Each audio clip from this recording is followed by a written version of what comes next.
మన జీవితంలో దేవుడు చేస్తున్న కార్యాలు మనకు కొన్ని కీడుగా కనబడతాయి, కానీ అవి మేలు దేవుని దృష్టిలో.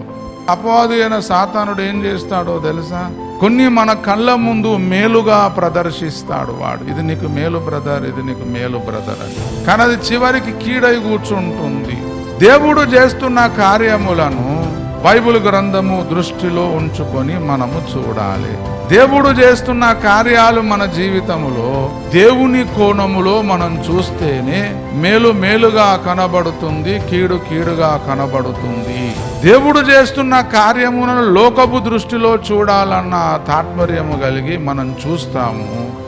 అందుకే అనేక విషయాలు దేవుడు మేలు చేస్తూ ఉంటే మనకు కీడుగా కనబడుతుంది.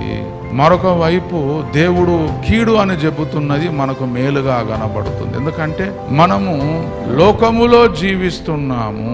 లోకం